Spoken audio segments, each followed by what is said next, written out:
Hi guys, my name is Peter and welcome to our channel. Today we're gonna open that little RC car truck. It's quite rare and unique. There's a few options on this truck which make it really unique, especially back in 80s or so. Well, it's a four-wheel drive, it's a shaft driven, but it has only differential in the front. The rear is a solid axle, no differential. Plus it has unlock the whole axle for better articulation. That's probably, I assume, if you do rock crawling or so. There are also a winch in the front. The gear shifter selector is right here, high, low, and winch.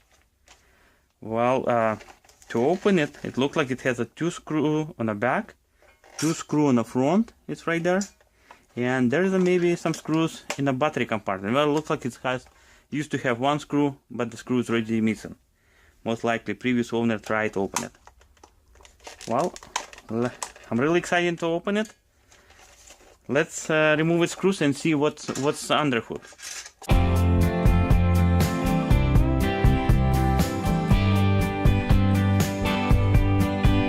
Okay guys, I did remove it plastic body, and I was right. Yeah, the front headlights look like it's functional.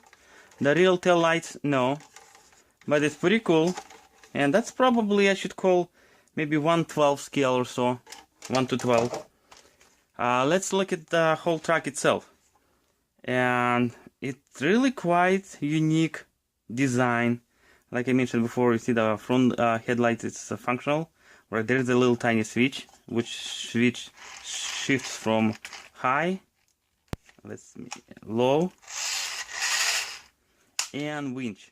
When you select the winch, actually it's gonna disengage it all wheels, and it will main motor. Well, it's only one motor there. It's under that plastic. It will drive winch instead wheels. Wow, it's pretty good actually, especially for back in 80s or so, maybe late 80s. It's quite unique. I mean, quite impressive, especially in those size trucks. Look like the steering proportional, it was full digital, because you see potentiometer right here. Usually cheap servos, I mean cheap cars with no digital proportional for servo will not have potentiometer. Well, I'm quite excited to open it, the front end, and to show you the gear drive, I mean the drive system, how it works, especially with winch.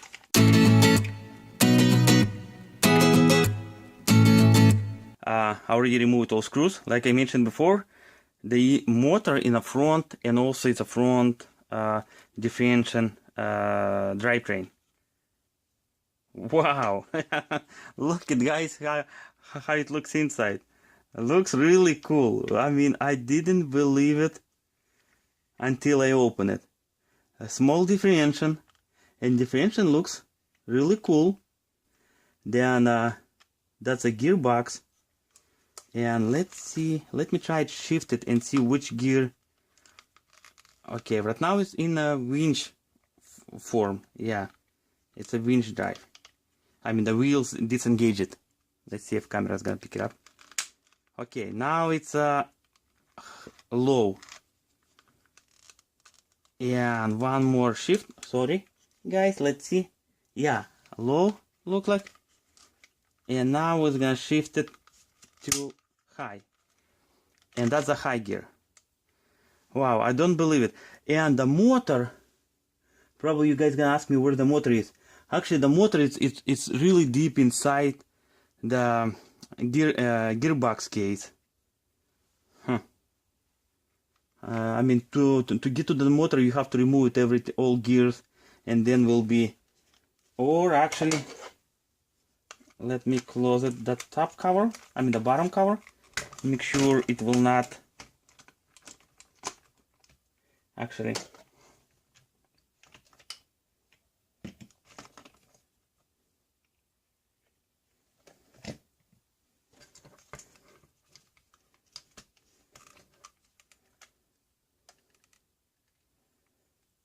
Yeah.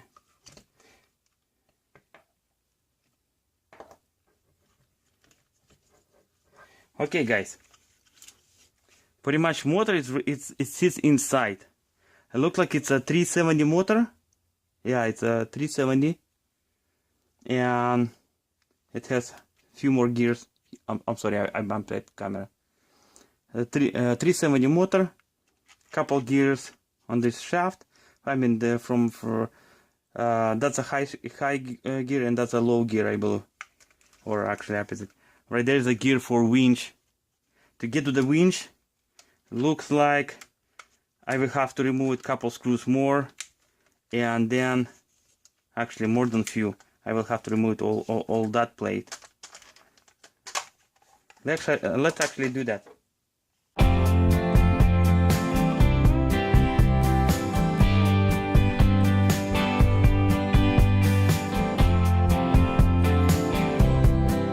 Remove it, motor cover. Here's a drive gears for a gearbox. Here's a winch. The winch kinda quite impressive. Let me remove this piece. It's a cable guider, whatever it's called. Here's a cable. Here's a spindle, and here's a gear. By pushing that shaft, you will disengage the gear itself, and then the winch supposed to be unwind. Really impressive how they designed it, especially back then. Well guys, basically now my goal is put front end together, replace it of course rope, I mean the cable I should call, and then I was gonna see what I can do by modifying regular servo to replacing this giant old style servo. And like I said, especially for back then, digital proportional servo, it's actually pretty impressive. And then of course I'm going to install it, speed control, receiver, the battery. I'm not sure which one I'm gonna use it. I do have this guy, 7.2 volts, 2.2 amp from a Irio. I may use it some different cells. I do have a few more batteries. Anyway guys, I hope you did enjoy it.